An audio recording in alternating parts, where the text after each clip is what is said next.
तो hello friends, welcome back to our channel Clear Path. Clear Path में आपका दोबारा से स्वागत है। आज की वीडियो में हम लोग डिस्कस करने वाले हैं कि सीयूटी के जो अपडेट्स आए थे उनमें से एक अपडेट ये था कि आप सिर्फ 5 सब्जेक्ट के लिए ही परस्यू कर सकते हो सीयूटी एग्जाम में। ठीक है, तो आप ऐसे कौन से कॉम्बिनेशन रखो या ऐसे कौन से सब्जेक्ट्स परस्यू करो जिससे आप मोस्टली यूजी कोर्सेज के लिए एलिजिबल हो जाओ। तो यही पॉइंट हम डिस्कस करने वाले इस वीडियो में डिटेल में। ठीक है, तो मिलते हैं आपको।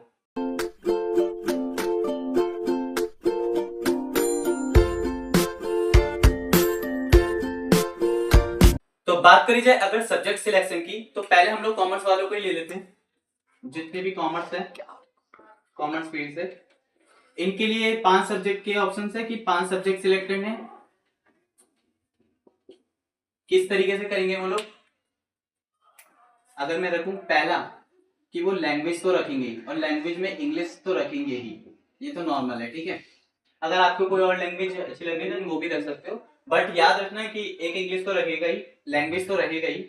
इसके अलावा जो 4 सब्जेक्ट बच गए वो किस तरीके से डिस्ट्रीब्यूट रखे होंगे? एक रखोगे आप अकाउंटेंसी।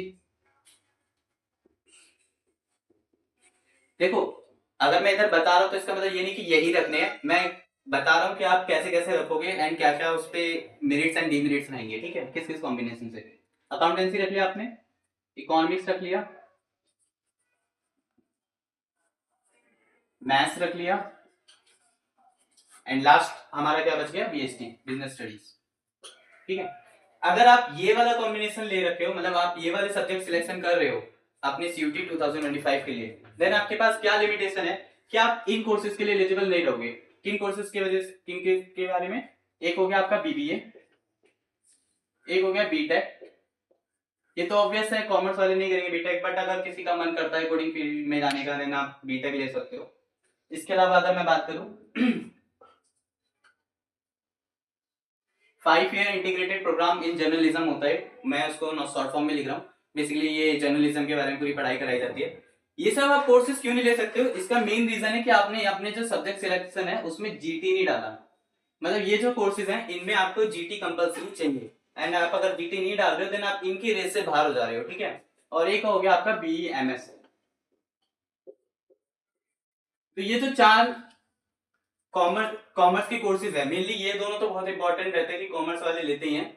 आप अगर जीटी नहीं भरोगे अपने संग, देन ये इनके लिए नहीं रहोगे। ठीक है, तो इसका क्या सोल्यूशन रहना चाहिए? आपका ये सोल्यूशन रहेगा कि या तो आप किसी सब्जेक्ट को हटा के लगा दो। लाइक अगर आप बीएसटी को हटाकर जीटी जोड़ना चाहोगे, पीएचडी हटा के अगर जीटी जोड़ोगे, देन आप क्या करोगे? सारे कोर्सेज के लिए एलिजिबल तो हो जाओगे, बट इससे आपकी मार्क्स जो वेटेज है वो गिर जाएगी, आपकी जो स्कोर है वो कम हो जाएगा। क्योंकि जीटी में स्कोर करना थोड़ा सा टफ है, टफ टास्क है, क्योंकि इसमें पोर्शन बहुत ज्यादा लेंदी है, आपके लिए नया रहेगा। ठीक है, दूसरी बात, अगर मान लो मैंने बीएससी नहीं हटाया मैं अकाउंटेंसी हटा के जीटी कर दूं, देन ये भी थोड़ी दिक्कत की बात रहेगी, क्योंकि अकाउंटेंसी भी मोस्टली बच्चों का सबसे फेवरेट सब्जेक्ट रहता है एंड उसके बिना स्कोरिंग नहीं कर पाते। मतलब ये 3 सब्जेक्ट तो आप कंपल्सरी रखोगे, accountancy, business and BST, and maths तो रखनी ही पड़ेगी। मैथ्स क्यों रखनी पड़ेगी? क्योंकि मैथ्स से ज्यादातर गेट खुले रहेंगे, लाइक आपके इलेक्ट्रॉनिक्स ऑनर्स हो गया, कंप्यूटर साइंस हो गया, मैथ्स ऑनर्स हो गया। अगर आप मैथ्स हटा दोगे देन आप इन कोर्सेज के लिए नहीं रहोगे, लाइक बीएससी। सबसे पहली बात, इकोनॉमिक ऑनर्स के लिए भी नहीं रहोगे, वो भी आपका कॉमर्स का सब्जेक्ट है। तो इस तरीके से ये सब आपके कॉम्बिनेशन का दिक्कत देगा। तो इसलिए मैं बोल रहा हूँ रजिस्ट्रेशन के दौरान थोड़ा जल्दीबाजी मत करो, थोड़ा दिमाग लगाओ, स्ट्रेटेजीज बनाओ, उसके हिसाब से आपको फिल करना है। ठीक है, और कोई भी क्वेरी है हमारे टीम से हम पूछ सकते हो। आप लोग टेलीग्राम पे जुड़े हो, व्हाट्सएप पे जुड़े हो, वहां पे आप लोग हमसे पूछ सकते हो। ठीक है, इसके अलावा अब बात कर लेते हैं हम लोग आर्ट्स की एंड साइंस वालों की कि उनके क्या क्या कंडीशंस रहने वाली है। ठीक है, अगर मैं बताऊं, कंक्लूजन दूं, तो मैं ये बताऊंगा कि कॉमर्स वालों के लिए ये वाला जो कॉम्बिनेशन है मेरे हिसाब से थोड़ा अच्छा है, अगर वो लोग बीबीए एंड बीएमएस को टारगेट नहीं कर रहे हैं तो। ठीक, तो अब बात कर लेते हैं हम लोग थोड़े से आर्ट्स वालों के बारे में।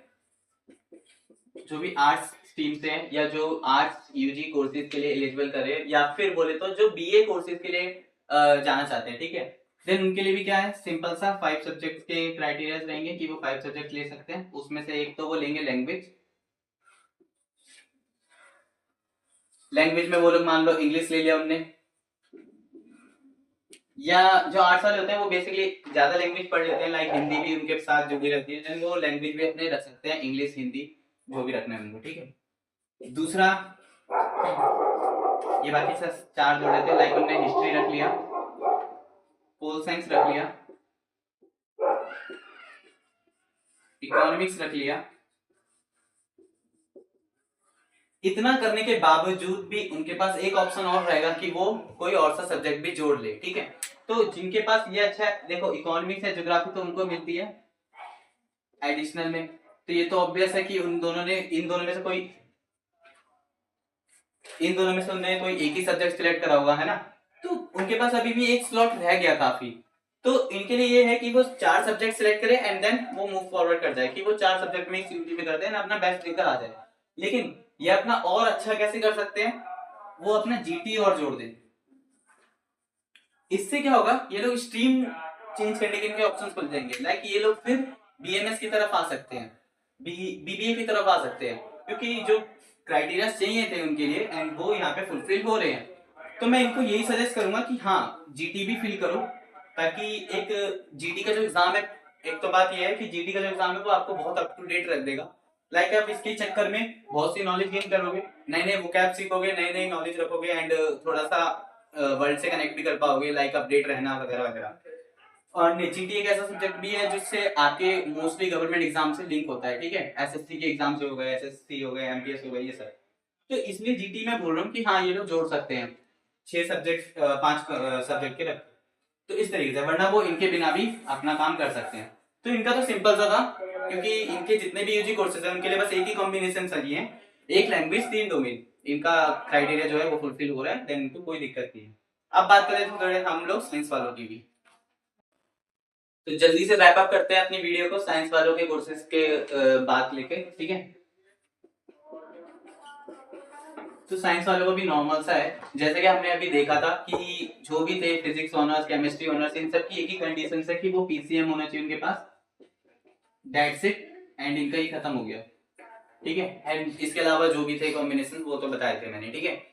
अब इसके अलावा साइंस वालों के पास एक बहुत अच्छी कंडीशन रहती है कि वो लोग ना हमारे सारे कोर्सेज में आ सकते हैं, लाइक वो इसमें भी आ सकते हैं, हमारे बायोलॉजी के अलावा बता रहा हूँ, जो पीसीएमबी है वो वाले, पीसीएमबी वाले भी एंड पीसीएम वाले भी, ठीक है।